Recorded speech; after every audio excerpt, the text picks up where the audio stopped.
You have been outspoken on the Michigan Wolverines and the cheating scandal. I've heard you on the Bucknuts Morning 5 podcast. And I just really am curious what you deem an adequate punishment for Michigan should be, whether that's what it is or not. What if you were the commissioner handing that sentence down? What do you think would be fair?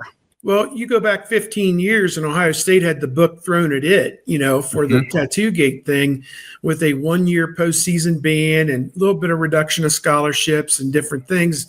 And they had to vacate the 2010 season. When they did win the Big Ten, they did beat Michigan and they beat Arkansas in the Sugar Bowl. They had to vacate all of that. So to me, I start there. I think that they get a 1-year postseason ban, whether it's this year, whether if they wait till after the start of this season and impose it for 2026, whatever it is. And that's unfortunate because it penalizes the kids who really had nothing to do with the teams that got the goodness out of the cheating that happened. It was people talk about it was Spygate or it was stealing signs or whatever. It was in-person scouting. If people would look at it that way, that's the rule that they broke. They sent people into opposing team stadiums to garner information, and it's expressly written in the rule book, you cannot do that. And so they basically, took the sanctity and, the credibility of the competition and they trashed it. I mean, they short-circuited the competition and gained an illegal upper hand, an edge to win many of those games between 2021 and 2023. They were finally caught red-handed middle of the 2023 season. The Big Ten, on just a few days' notice, had to tell Michigan State, watch your ass because Michigan's probably got your signals. And, that came out like Tuesday or Wednesday before the game. Michigan State's like, well, what are we supposed to do?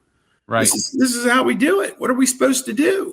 And, Greg Schiano knew at halftime of his game. I'm sitting there watching the halftime of his game, and he's like, something fishy's going on. This doesn't add up. When they were playing Michigan, everybody remembers that. Mm-hmm. So, they were caught red-handed. So I think postseason ban, they can vacate any games of any teams that they scouted or that they have proof from the ticket receipts, the credit card receipts, any kind of video notes, whatever they have. It's as obvious as the nose on your face, Justin. That's what they did. They were caught red-handed doing it. They have screamed bloody murder for 2.5 years. Oh, we're the victim here. We're the victim here. It wasn't really any kind of advantage. Well, why'd you do it? Right. There was no real advantage from doing it. Why'd you start doing it? Why'd you keep doing it? For you to tell me that Jim Harbaugh, Sharon Moore, and the defensive coordinator had no idea about it, you're full of crap. Don't go there with that. A low-level recruiting guy is never located next to the coordinator or the head coach on the sideline and telling them what to call. Yep. That's never happened in the history of the sport. So why was it allowed to happen and go on and on and on for parts of 3 seasons? Yeah. They got to throw the book at these people. They trifled with the integrity of the game. And that needs to be dealt with. It needs to be dealt with properly.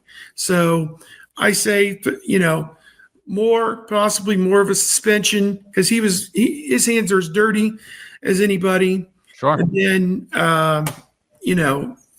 vacate whatever games you have proof that they scouted somebody ahead of time and a bowl ban, a postseason ban for an upcoming season.